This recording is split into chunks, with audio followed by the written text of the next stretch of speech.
News can മീഡിയയുടെ പുതിയൊരു വീഡിയോയിലേക്ക് സ്വാഗതം. നവംബർ 6-ാം തീയതി മുതൽ സംസ്ഥാനത്ത് ഒരു ഗഡു ക്ഷേമ പെൻഷൻ സർക്കാർ വിതരണം ചെയ്തിരുന്നു.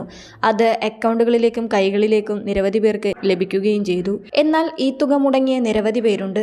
പെൻഷനുമായി ബന്ധപ്പെട്ട എല്ലാ വിവരങ്ങളും അറിയാൻ സേവന പെൻഷൻ വെബ്സൈറ്റിൽ ആധാർ നമ്പറോ പെൻഷൻ ഐഡിയോ ഉപയോഗിച്ച് സ്റ്റാറ്റസ് പരിശോധിച്ചാൽ മതി.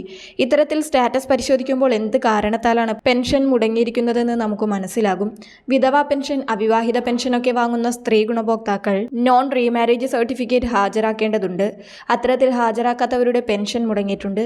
രേഖകൾ ഹാജരാക്കാത്തത് മൂലം പെൻഷനൊക്കെ തടഞ്ഞിരിക്കുന്നുവെന്ന് സേവന പെൻഷൻ വെബ്സൈറ്റിൽ നമ്മൾ സ്റ്റാറ്റസ് ചെക്ക് ചെയ്യുമ്പോൾ അറിയുവാൻ സാധിക്കും.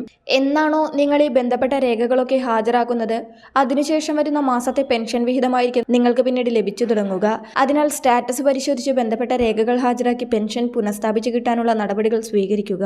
അതോടൊപ്പം മസ്റ്ററിംഗ് ചെയ്യാത്തത് മൂലവും പെൻഷൻ മുടങ്ങിയ നിരവധി പേരുണ്ട്.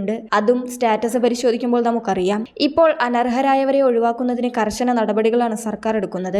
1000 സ്ക്വയർ ഫീറ്റിന് മുകളിലുള്ള വീടുകൾ ഉള്ളവർ, വീട്ടിൽ 4 ചക്ര വാഹനമുള്ളവർ, AC ഉള്ളവർക്കൊക്കെ പെൻഷൻ ലഭിക്കില്ല.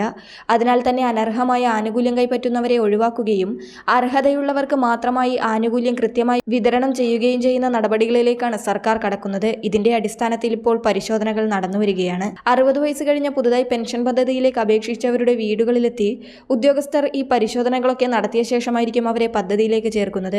അതിനാൽ ഇനി അർഹതയുള്ളവർക്ക് മാത്രമായിരിക്കും പെൻഷൻ ആനുകൂല്യം ലഭിക്കുക. വളരെ പ്രധാനപ്പെട്ട ഇൻഫർമേഷൻ മറ്റുള്ളവർക്ക് കൂടി ഷെയർ ചെയ്യുക.